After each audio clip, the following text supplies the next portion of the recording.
Hello, everybody. Yes, I decided to do something a little different for this review. I wanted to celebrate the season of The Witch. This is Florence's witchiest album, and I thought it was fitting to compile some scenes that just came to mind when I was listening to this record. And so I just thought that was a fun little thing to, change things up a little bit. And speaking of changing things up a little bit, I actually have a physical copy of this new record, Everybody Scream, the sixth studio album by Florence and the Machine. Although these days it's really Florence Welch and the producer she decides to work with, because she doesn't really work with Isabella Summers anymore. At least not in a substantive way where she's credited as a co-writer or producer. We'll get into that. But yeah, so sometimes I do wish Florence would just become Florence and drop the Machine, like Marina did with the Marina and the Diamonds. Even though Marina was never actually a band. The Diamonds was just a stage name she adopted for herself, whereas Florence kind of conceived of herself as a band. But I mean, she's basically, I don't know, she's kind of a solo artist.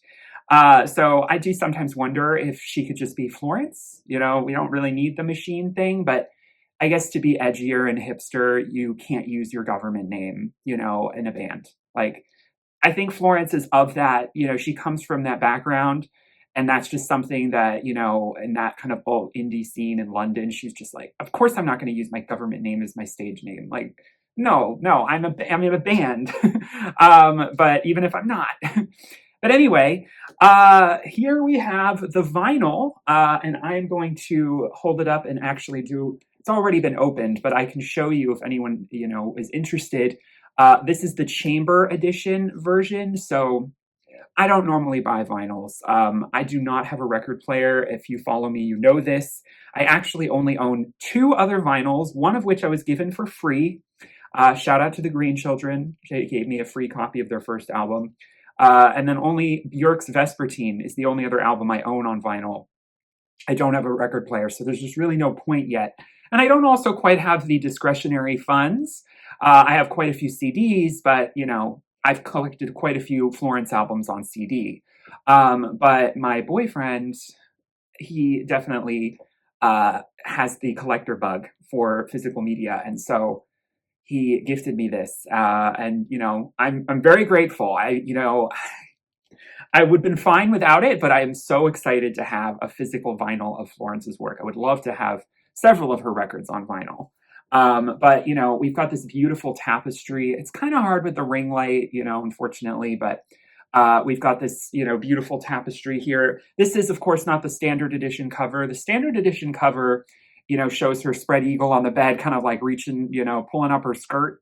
I love both covers. Both are giving, spooky, gothic, pagan witch vibes, a bit a bit Bronte, a bit, Jane Austen decided to go off into a cabin in the woods and, escape the craziness of everyday life. Let's see if anything's going to fall out here. So we open this up. We've got this giant trifold here with this gorgeous image. Again, I'm not going to be able to get all of this in here very well.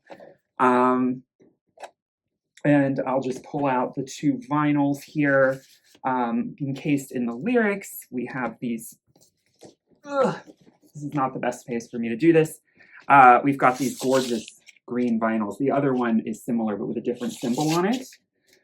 And we have a poster slash, art book.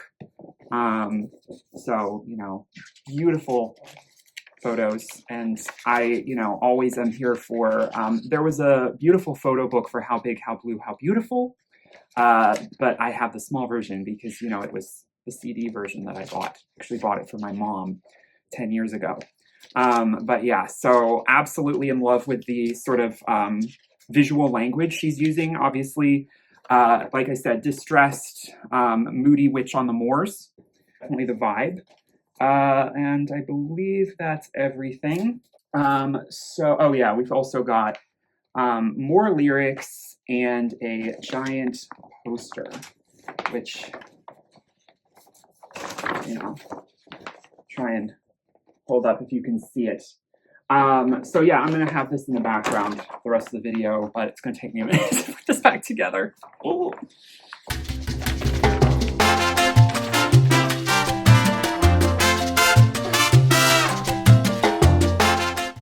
All right. So yes, her 6th studio album, and I'm sorry I didn't review Everybody Scream when it dropped. This summer, I just wanted to take a break from doing album and track reviews. I'm not as into doing track reviews anymore because I know a video, if it's shorter, will have more likelihood of being clicked, but I'm just not interested in sitting down and talking about something unless I do the whole thing. I just want to do it all at once. So we'll talk about it all here. But yes, in August, we had this album be announced. I had a feeling we were on the eve of a new Florence record in 2025. I thought maybe it would wait until early 2026, but it's been 4 years since Dance Fever, well, almost. And a lot has happened for Florence in that time period. I still wonder, with the Great Gatsby production, what's going on with that. I haven't really been following that. I was very worried after Dance Fever that it was going to be a lot longer of a time before we got a new record because I knew she wanted to focus on that. As well as she talked about on that record, potentially settling down and having children. And of course, unfortunately, something rather tragic happened to Florence in 2023.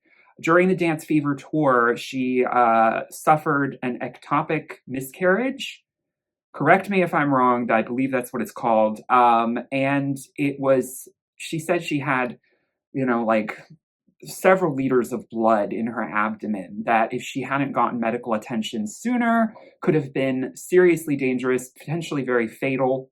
And it's, a rare, very rare condition that affects a very small percentage of women, where conception of the fetus happens in the fallopian tubes. Or correct me if I'm wrong, but it's really tragic that this happened for her. Not only is it a miscarriage, but it was so dangerous for her own health. And she had just been on stage the day before she had this surgery, and so she was just in so much pain. Florence is known to, go through pain on stage. She broke her leg or her foot, I believe, in 2015 while on stage, and she carried through because of the adrenaline. But, she's no stranger to having, some issues on stage and being a real trooper because of it. But it also, unfortunately, I think, really struck home that she can't have children, or that it's going to be very difficult for her to ever have children again, to try and conceive again. And so there's a lot of heaviness that is reckoned with on the lyrical content of this record that I think is the crux for where this notion of Everybody Scream is really coming from. When Florence began teasing this record, it was so iconic. She had these red heels on this grassy, hillside, and she just screamed into a hole in the earth. And for me, the first thing that came to mind was the real trauma that has been 2025 in the United States, but also all over the world. Things are so unstable right now, geopolitically, economically, and the politics, particularly in the U.S., it's been rough. Without going into too much detail. And I, felt like it just perfectly encapsulated the sort of rage that I think so many of us have been feeling, particularly since a year ago. And I felt that very strongly. But of course, this is also tied a lot into her own personal. I mean, there's been a lot of personal stuff that I can attribute to that as well. But Florence is commenting on all of that, I'm sure. But it's a little bit more close to home, I think, where that rage was really coming from. And Florence talks about why she named the album the way she did. Screaming is a very cathartic thing. It can be very healing and helpful, just like crying can be. And so sometimes we all do need a good go off into the woods and just scream at the top of our lungs and, pound the earth, pound it out, get all that frustration out. It can be very cathartic. Now, coming off of Dance Fever, I have reviewed all of Florence's albums on this channel, by the way, so I'll link them all in the description. I wasn't the hugest Dance Fever fan. I appreciated the record. I'm such a How Big, How Blue, How Beautiful girly that it's really hard. Every subsequent Florence album, it just has so much that I feel it has to live up to. And I have to accept that, Florence is not going to necessarily repeat herself or work with the exact same producers. She basically has this rule, kind of, at least since How Big, How Blue, where she's worked with one main producer and then a few others have come in and out. Paul Epworth was pretty much the entirety of Ceremonials. How Big, How Blue was Marcus Dravs. Emily Haynard, or I can't forget her name, did High as Hope. And then, of course, Dance Fever had Jack Antonoff's grubby hands all over it, which I think is a big part of the reason why I don't love that record. As you know, I am a certified Jack hater. I am a little unreasonable about it, and I'm sorry. I know that he has made some good songs, and some of them are on Dance Fever. I'm not gonna knock that he can produce some good stuff, but I could feel the sort of the missing something on a bunch of tracks on that record. And now we are with Aaron Dessner of The National. I think it's only fitting that Florence would work with him. I think they're a match made in heaven when you consider the type of music they make. But I gotta be honest with you, I'm not 100% sure I'm 100% feeling Dessner behind the wheel either. Antonoff or Dessner with Florence, I mean, Florence is going to be great regardless. It's not hugely that consequential, but I don't think that either of them are quite delivering the special sauce that Epworth or Dravs did. And I just don't know if she's ever going to go back to working with them. Epworth did also quite a bit of Lungs, as well as James Ford. So yeah, we also have a bit of James Ford on one track, Everybody Scream. Mark Bowen is a producer and writer on a bunch of these tracks as well as Mitski, who is a writer on Everybody Scream and Buckle. So the little collaboration there, not producer-wise, but in the writing department with Mitski is really interesting as well. And we've got 12 songs here, so not a terribly long record, but then we do have 4 renditions that are chamber versions, which I absolutely adore and I think are pretty much at least as good or better in all instances than their original counterparts, though that's not to say the original counterparts are not also completely stellar. But let's get into this record, shall we? Let's start with track number 1, the title track, which had a music video that came out in August.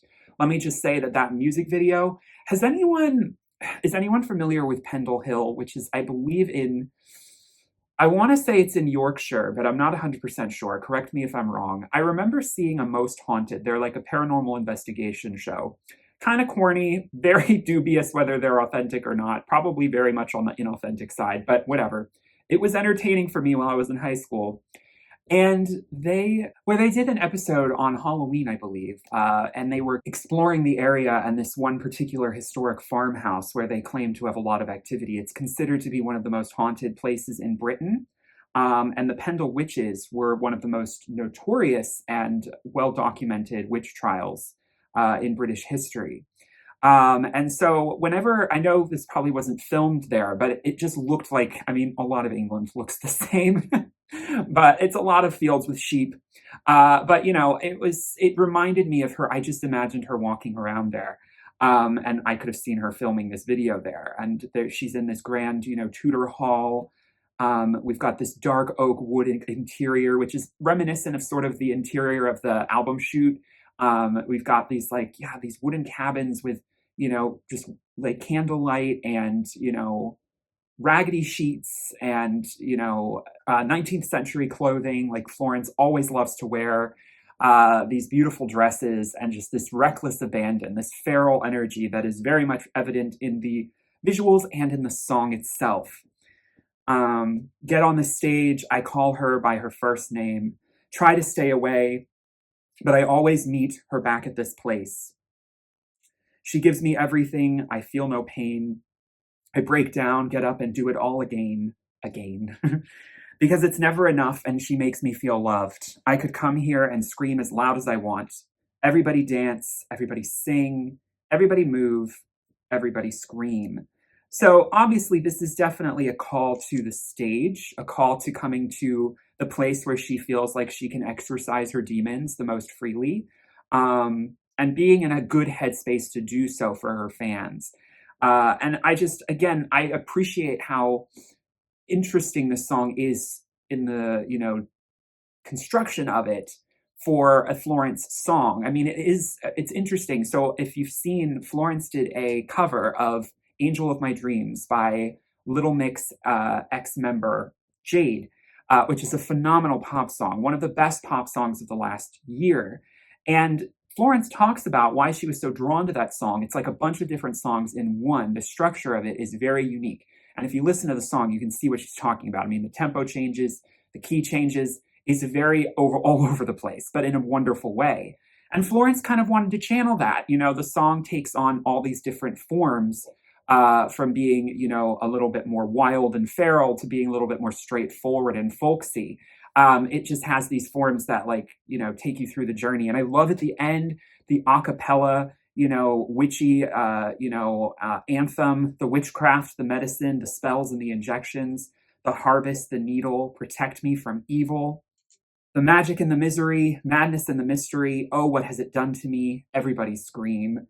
We all have an inner witch inside of us. We all have felt, the man come down on us and try to conform when we want to just be more connected to the sort of intuition, the natural sort of gut instinct to just run wild in nature. And I think that that's very much channeled here, particularly for women who have constantly felt that, this expectation of, and demonization of that is something that can be just such a rigid cage that you want to explode from. So again, it's a wonderful opening single for this record and one of her most unique and interesting lead singles she's ever put out. But then we got the second promo single. It didn't have a music video, One of the Greats. So this was One of the Greats sonically. I'm just going to straight up say it. It's interesting. I watched a reviewer, a very well-known critic on YouTube who is no stranger to controversy when he has his opinions. And he said, rather, and I think in a very, unfair way, that he felt certain songs on this record were very meandering and didn't really go anywhere. Sonically, he was talking about other tracks on this record, but if I had to pinpoint a song where I sometimes feel a little bit like that might be the case, there's one other, it might be One of the Greats. I'm not in love with the melody structure here. I'm not in love with, the way the song sonically sounds and the guitar. It's a very, naked, bare rock ballad. The guitars are really raw and gritty. It doesn't have quite the same earthy, kind of folky witch vibe, even though it's got this dark, gritty underbelly to it in the guitar. It sounds a little bit more alt rock than it sounds like alt indie folk, like pop, if that's any constant way of describing it. And so it's not my favorite sonically. But if we just look at the lyrics, it's another story. And, with Florence, that's usually the case. I mean, there's never like a song that I think is badly written. I crawled up from under the earth, broken nails and coughing dirt, spitting out my song so you could sing along. And with each bedraggled breath, I knew I came back from the dead to show you how it's done, to show you what it takes to conquer and to crucify, to become one of the greats.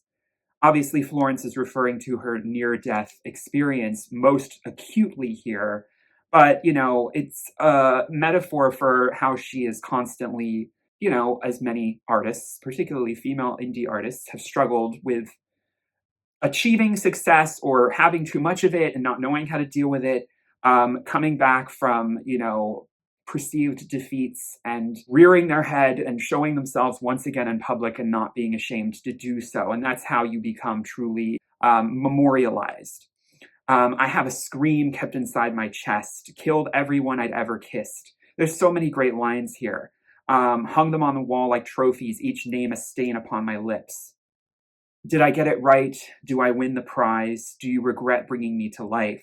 Now, obviously, there is one iconic line here that stands out the most. She sings, of course, I'll be up there with the men and the 10 other women, which I think is a wonderful line to reference that for every greatest artist of all time list, there are so many more men than there are women usually featured. It's like, 5-1 usually is the ratio. In the 100 greatest records of all time, it must be nice to be a man and make boring music just because you can. But then she follows that up with, now don't get me wrong, I'm a fan. You're my second favorite frontman. Who could she be talking about? Now, I do think that she spilled when she said that. And I do think that it has gotten certain male music critics, straight male music critics, a little in a tizzy.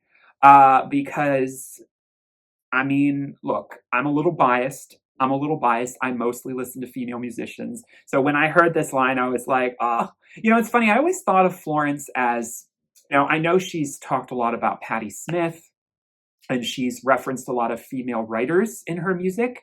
But then I also kind of always knew her to be someone who idolized Tom Petty and David Bowie and a lot of male musicians. And I never really, obviously, she's collaborated with Lady Gaga and Taylor Swift. And, she has recently talked about others like Jade. But I've never heard Florence talk about, some of the other alternative queens of music. I've never really heard her talk about Björk or Enya.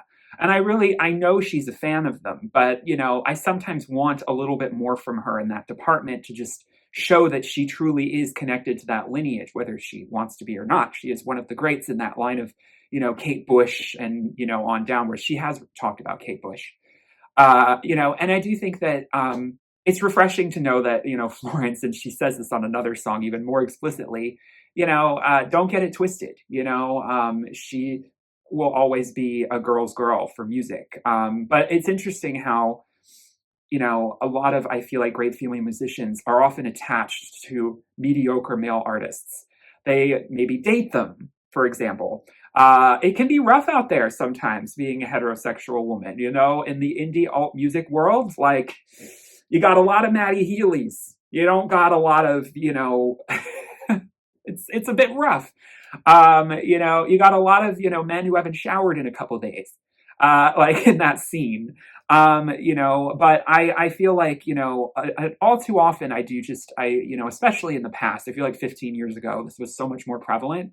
You would just see these great female artists constantly be feeling like they had to talk about male artists that influenced them and always be performing next to male artists. And you could also look at it as there's so few bands where there's all women and then one male member of the band. It's very rare that ever happens. What you do often see, so often, is a band of all men with one woman. It's just interesting how that has always, it's just something I think about when I interpret this line. But don't get it twisted. I don't think that Florence is directly saying she thinks all men make boring music. If you're interpreting it that way, you're just being, you're not engaging in the lyrics in good faith. She's talking and, alludes to this in Music by Men as well. We'll get to that track, about the standards and expectations that are placed upon women versus men in the industry, in the music industry at large. A lot of, record labels, they want to sort of dress up and over dramatize their female acts, and they don't necessarily put the same level of expectation in the costume department. It's just the male artists are sort of told they can do whatever they want. They can do that stuff if they want. Most of the time they don't. And they can just go on stage in, a boring t-shirt and perform a song and still potentially have a lot of radio play and a lot of adoring fans. That's not to say that, you need the theatrics to be a good musician all the time. The music can speak for itself. But for female artists in the music industry to get noticed, oftentimes they have to go several steps above and do things that are a little bit more provocative and shocking than other male artists who, I think, just by the way the music industry has been historically set up, are just given a little bit extra push just because of their songwriting talent or their vocals. I personally don't think men often have as good vocals as women. That's a hot take that I will always defend. There are some wonderful classically trained male vocalists. There are so many of them out there, but there are a lot of musicians, particularly male musicians, who can't really sing, but they get a pass because they're, some indie alt darling. I'm looking at you, Bon Iver. And it's just kind of frustrating. I mean, there are some female musicians where, I could argue the vocals are a little, but, I often feel like women, if they had horrible vocals, wouldn't be taken as seriously as so many men with horrible vocals are. I mean, I honestly don't really think that Tom York had the greatest vocals. He was off key a lot of the time, it sounded like. But, everyone loves Radiohead. So it's anyway. But, it's a different type of, thing that these alt indie bands are going for. They're not going for, this precision, classically trained vocal style. But yeah, it's just an interesting thing that she's commenting on, and I love that she did it. Track number 3, though, Witch Dance. I gotta be honest with you, when I looked at the track listing, I was so excited. I'm always so excited to look at a Florence and the Machine track listing. There's always some really interesting titles in there. This was probably the one I was the most let down by, mainly because it felt so redundant for her in the fact that she already has an album called Dance Fever. And I actually really wish that Choreomania had been the title of that entire album, because Choreomania is a much more interesting, rich text of a title than something a little generic, a little more generified. I'm using that word. I'm making that word up. Forgive me. As Dance Fever. But then she also has a song called Witch Witch. And I don't know, something like Witch Dance together, it's putting these two very, generic designators together for her vibe. That is kind of like, it's like naming a song, witch music. It's like, okay, well, that's like the genre, but like the song needs to be more, it's like naming a piece that's like of a blue canvas, that's just like blue paint on a canvas, blue on a canvas, or blue paint on a canvas. It's a little too literal. So I was a little disappointed by the title, but when you of course dissect the lyrics, it's not at all what I thought the song was. I mean, I was expecting another Choreomania, because with a title like Witch Dance, and knowing, what Florence has done in the past with songs that have that in the title, I was expecting something a lot more up-tempo. And although this song does have an up-tempo beat to it with the guitar and the instrumentation, it doesn't quite have the same explosiveness as even Everybody Scream does. I mean, I was very let down a little bit by the fact that Everybody Scream, I kind of thought that there might even be a song that upped that song and was even more extreme in that regard. And, Witch Dance was kind of tepid by comparison. Open my legs, lie down with death. We kiss, we sigh, we sweat. His blackberry mouth stains my nightgown. I pull him close, wrap my legs around, and it tastes like life. I twist, I bite, the foxes chatter in the night. Show me the way this feeling leads, the ache, the kick, the need. A shimmering landscape, I widen my eyes. Can I keep all this beauty forever inside? A lyric that particularly struck me is thrust my fists into the ground, and the earth made a moaning sound. I could feel something shudder, deeper, deeper down. Florence is untethering herself from, well, in my interpretation, city life, LA, materialism, expectations of the music industry on women. And I think that she, is expressing the fact that she just wants to find her coven. She wants to find her sisterhood of other artists that are going to uplift and respect each other in their, introspective kind of endeavors of creating art in a way that isn't like the way the rat race of LA or the music industry is set up normally in pop monster. so to speak. Um, there's nobody more monstrous than me. She'll always self-deprecate in her songs, and I can relate, girl. I so can relate. But sonically, I do feel this track, like I said, it doesn't quite take on the life I thought it would. It's a little bit more of just a journey. It's a song that feels like it's got that frustration and angst. It's got that bubbling under feeling, but it never fully explodes into something I feel like it should. But sympathy magic is a little bit of that exhale. Sympathy magic has a cathartic nature to it in the structure of it. Um, and even just in the lightness of how she sings, it's like this elegiac kind of euphoric, tone in her voice. Memory fails me, names and faces blur. There is only after or before. Am I so different? Have I changed? I do not recognize my face. So I don't have to be worthy. I no longer try to be good. It didn't keep me safe, like you told me that it would. So come on, tear me wide open till I'm losing my mind, till I cannot contain it. Sympathy magic, come on, I can take it. So Florence talks about how she misread or misunderstood a term that's considered a term sympathetic magic, which is supposedly a type of interpersonal connective feeling that, when you give someone or connect to someone deeply, it creates this magical spark between the two of you. But she liked the idea of sympathy magic. And she does feel that witch dance and sympathy magic are a pair in going through what she's searching for on witch dance and sympathy magic, where she kind of realizes all of these things fully and expresses them so exuberantly in the aftermath of going through this journey. There's this great shrieking scream at the end that reminds me of Lungs and Ceremonials, because she used to do those like yelps quite a lot. And it just has this buoyantness that I do feel reminds me a little bit of Rabbit Heart. There's an element of sympathy magic that, although it's got a little bit more of the alternative rock sound that she's more accustomed to than that sort of more shimmery pop sound she had on her earlier records, I feel the song is in that conversation of sort of euphoric Baroque pop. I mean, I would consider a lot of Florence's music to be Baroque pop in that regard, particularly her work on Ceremonials.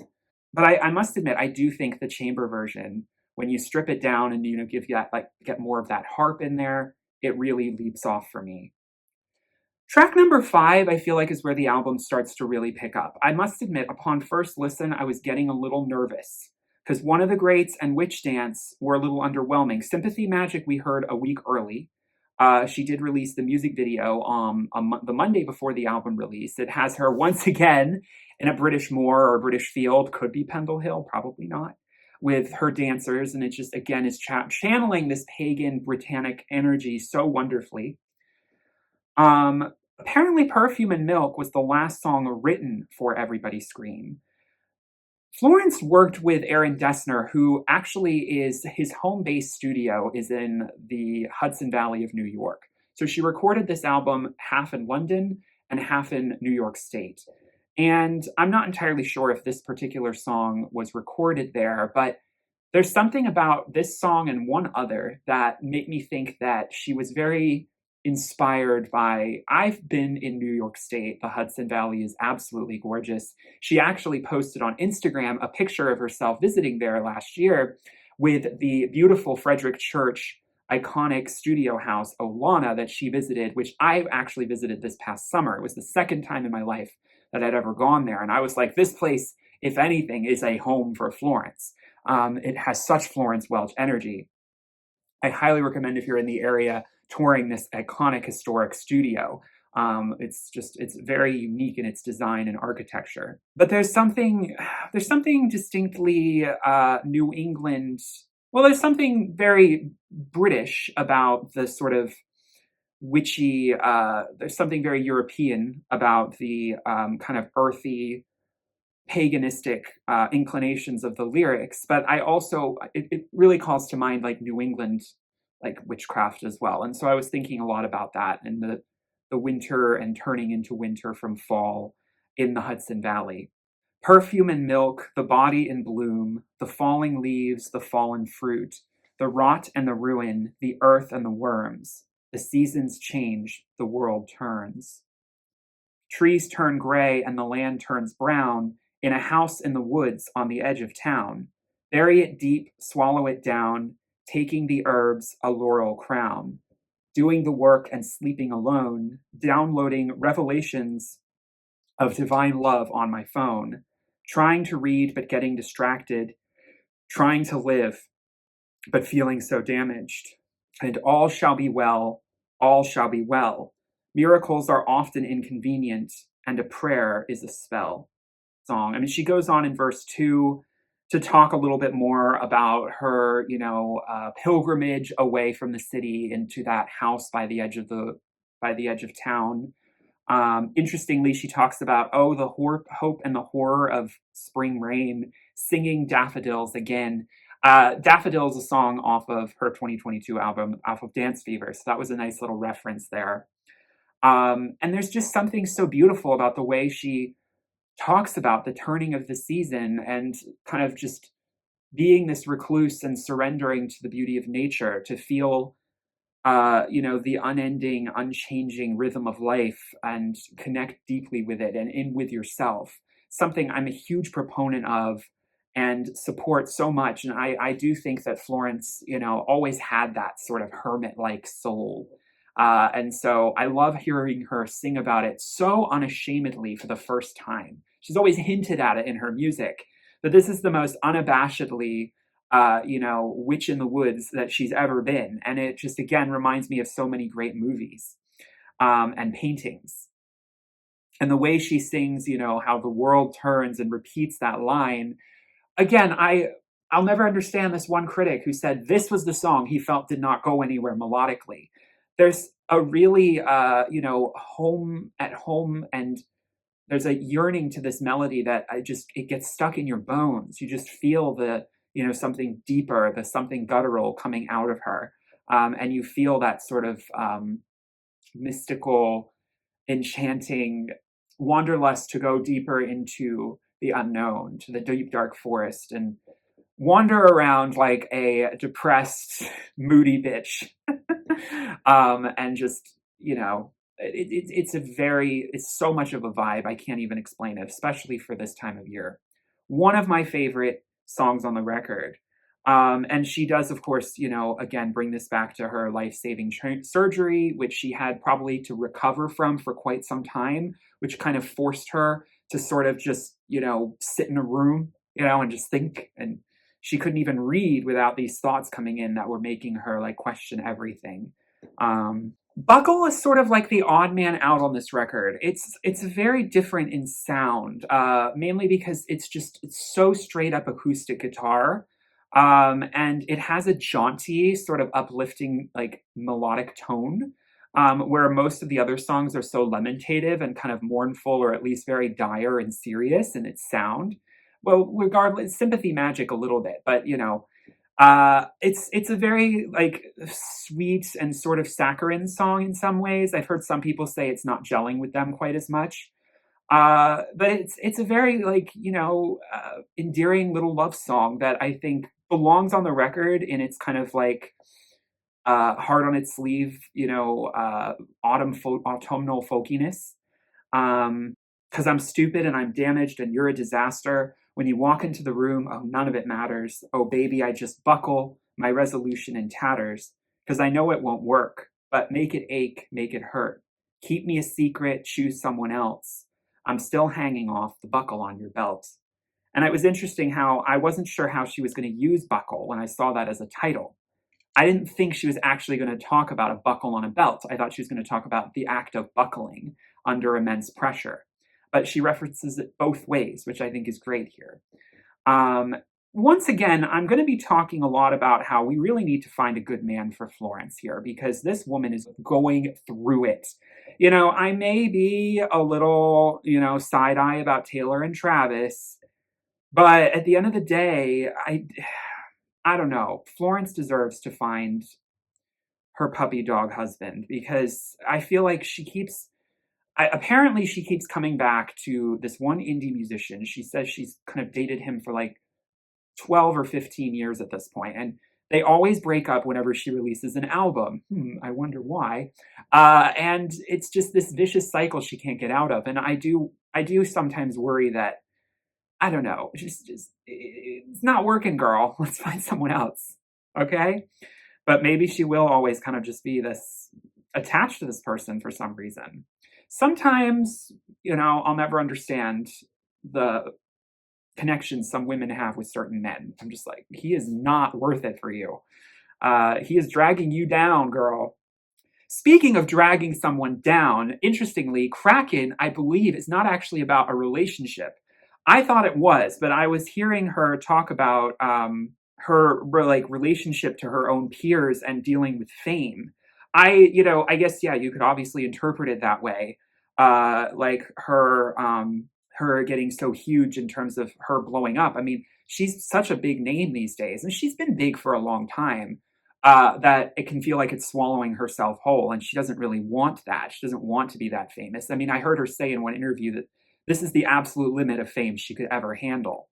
But of course, I definitely interpret the metaphor more about being, someone, and then I can definitely relate to this, being in love with someone, but also worrying that you're being a bit of a parasite, and that you are constantly growing to swallow them up, that you take up a lot of their energy, and you might drag them down with them. That's like the biggest fear that I have, at least with someone with depression.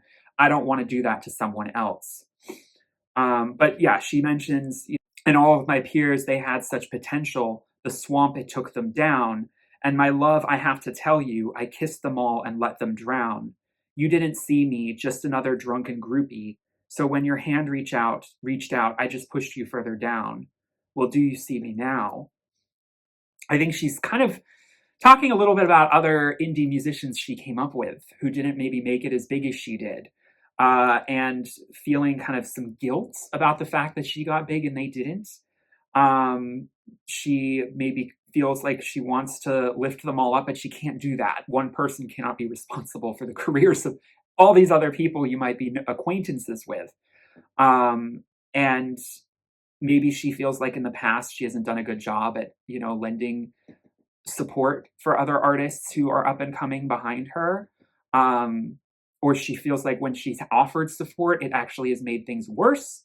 I don't know, but there's a lot of interesting, self-mythologizing here, comparing oneself to a kraken with a big unblinking eye, girl with one eye reference, and the many arms around the mast as your ship starts cracking. I mean, it's just absolutely brilliant poetic visuals here. The Old Religion.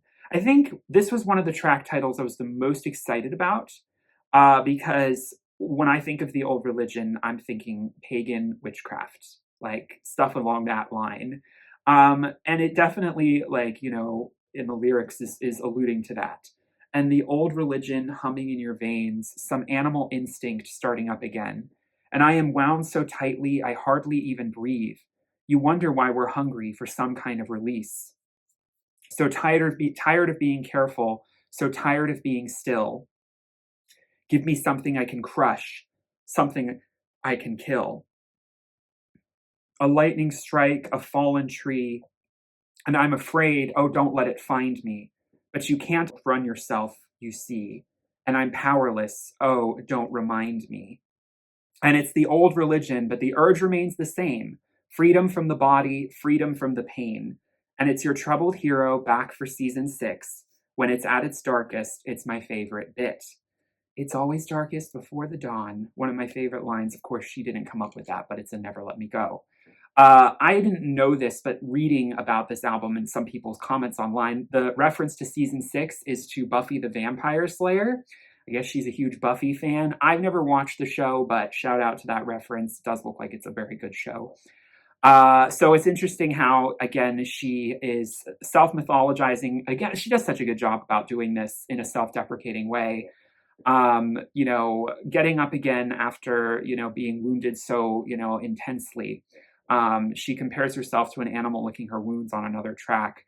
And that is just the energy. There's something primal that keeps her going, that makes her kind of keep looking towards this sort of release that she feels she can find um, if she keeps searching for it. And there's this restlessness. And I think a lot of artists feel that. They want to create, they can't give it up.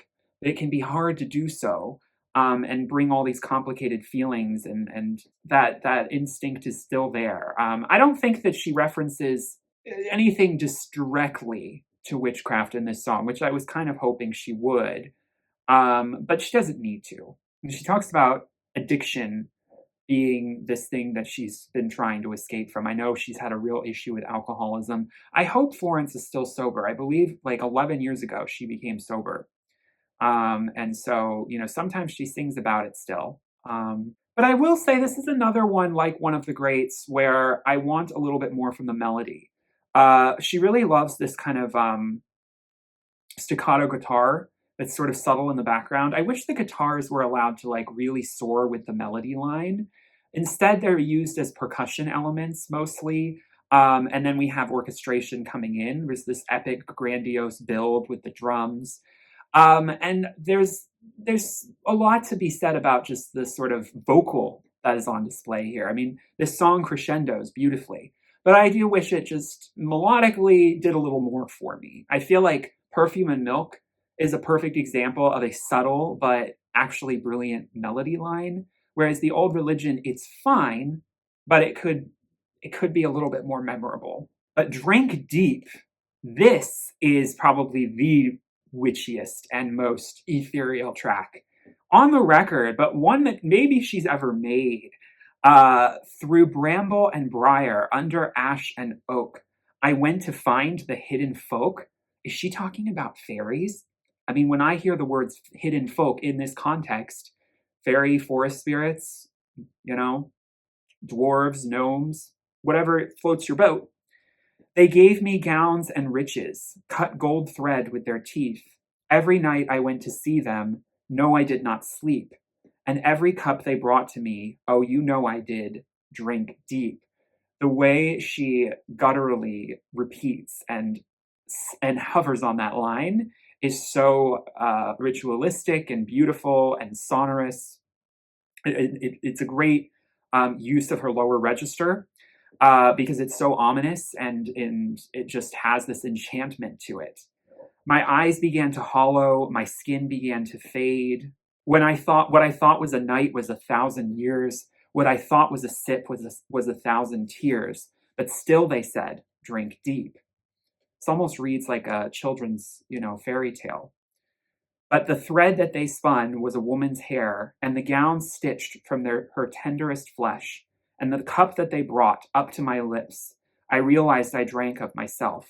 Yes, it came from me. It was made from me. Still, I drank deep. What a dark, but, kind of glorious revelation. She was reading old Irish and English folk tales, and that sounds like exactly what I thought for the inspiration. She talks about fairies and how some fairies in folklore are actually quite nightmarish creatures and energy vampires. Not all fairies. There are great fairies out there. I'm always, support the fairies, but, and I think there's definitely there's a sense of, as she talks about, sort of giving yourself away to the unknown and the the ethereal, and it can sort of consume you, sort of like a drug, and that can be a good or a bad thing depending on what you want. But when you come back to the real world, you may be unrecognizable to most people, or you may not recognize the world itself. If you disappear off into your own world, you're not going to, recognize the world you come back to if you spend too long there. And I think she also talks about like the idea of sacrifice as performance, performance as sacrifice, continuing as Florence and the Machine, her own ambition, her own performance. It takes a lot from her, but she constantly also has to go back into that well to feed herself, to be inspired to create more art.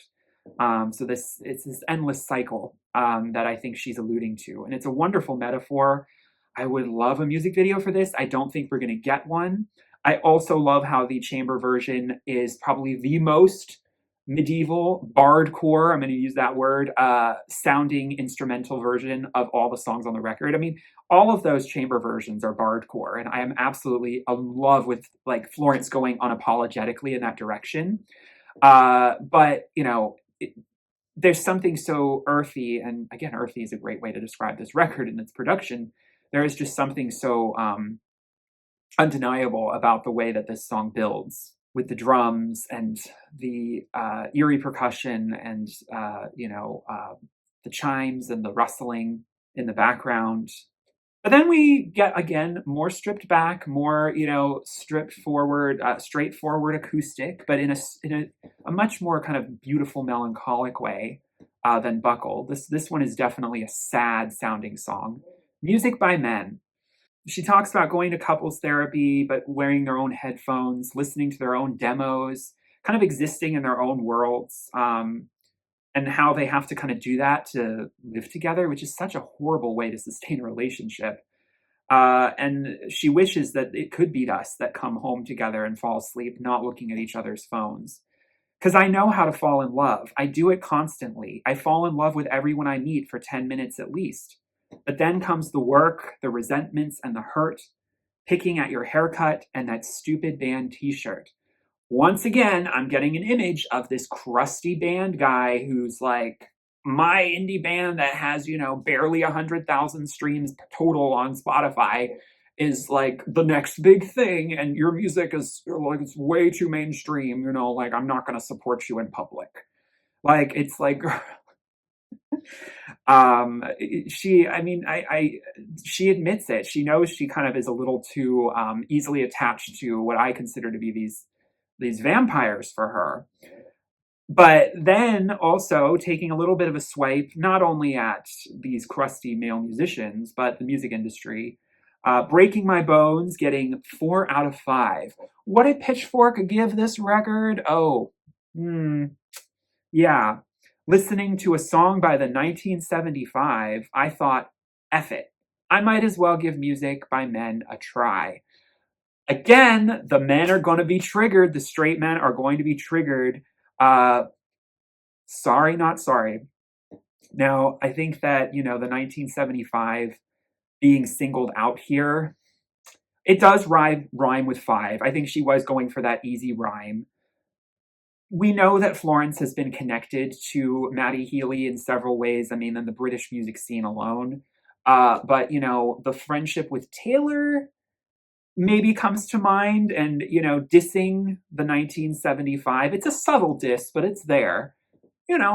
As a friend of Taylor's, it seems apropos, and I'm 100% here for it. Let's drag Matty Healy all the way.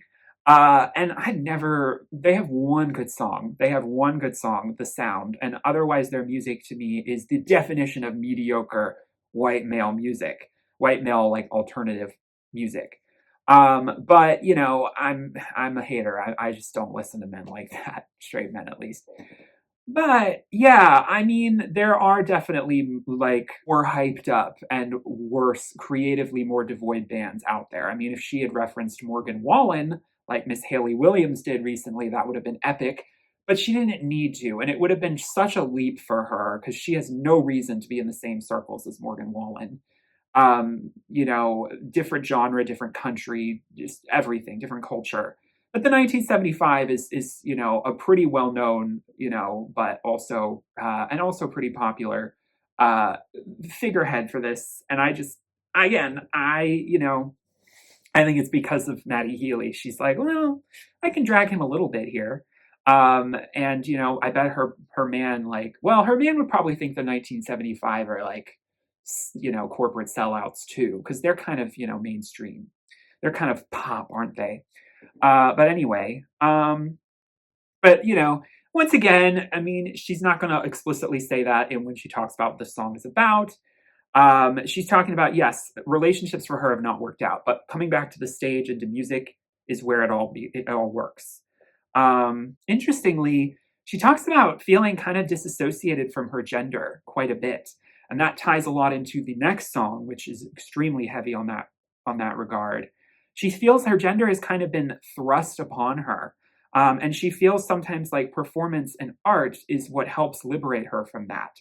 I find it very interesting that Florence is actually in a few promo images for this record and for a Vogue cover shoot she recently did, starting to wear some makeup again and, like do her hair a little more. Ever since How Big, How Blue, she's been rocking the natural look for quite some time, and I've really respected her for that. But it's interesting how she's been playing a little bit more with that feminine performance, that feminine look, highly feminized look again, that glamorous look. She looks great either way, obviously, whatever best serves her artistic vision. And once again, she's constantly coming up against how do I be an artist and also a woman with the expectations of raising a family? When she might want one herself, it's not like she doesn't want to completely, cut that part out of her life as a possibility. She wants to have both, but how do you do it? Well, a lot of artists are figuring it out, but they're also very wealthy and probably have nannies. So, Florence is pretty wealthy too. So, anyway. But yeah, girl, we gotta find you better guy. This is a horrible relationship.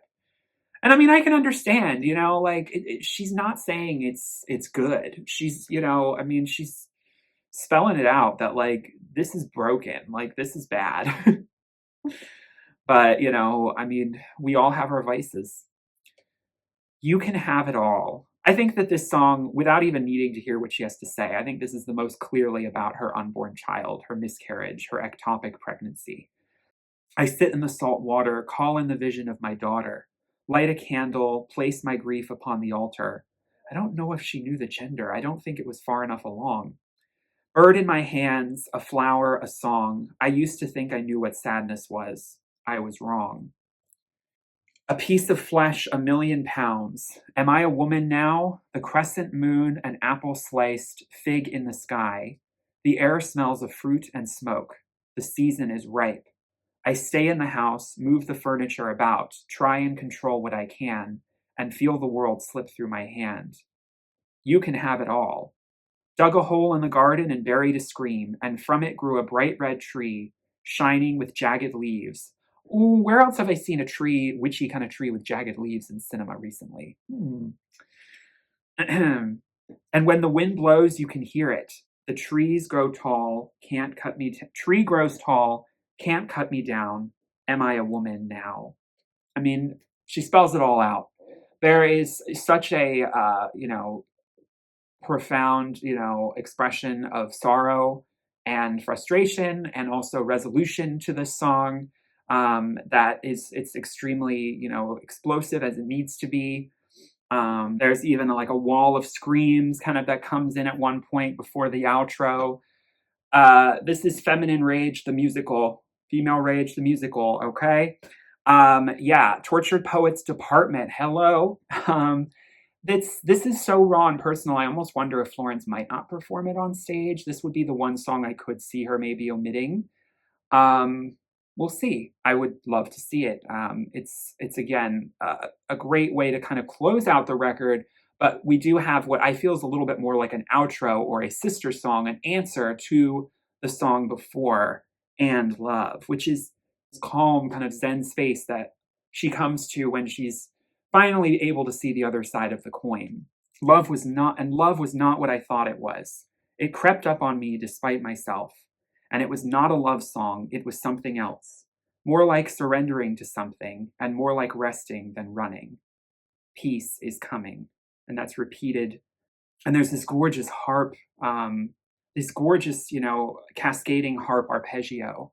And it just fades us out in bliss. We're going to be in bliss now. Please bring in the bliss. It reminds me a lot of No Choir, the ending of Highest Hope. Some of her records, they end on these very exuberant and bombastic ends, but a lot of her more recent records, her last three, have ended on these quiet contemplative moments. Mourning Elvis was also very similar. And now we have And Love. And it just goes to show that, she wants to be in that soft place. I do sort of prefer, well, I love this actually as an album closer. I like this more than Mourning Elvis. But I do love Mother. There's something about that song that, erupts in a way that just, it shakes me to my core and is the perfect ending of the record.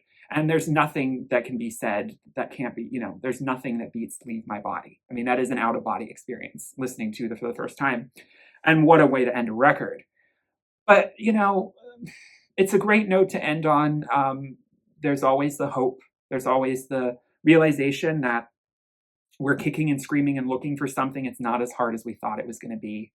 And I really do think that, Florence is learning and coming to these realizations as she is growing, as we all are, and it's documented so messily but so brilliantly in her lyrics.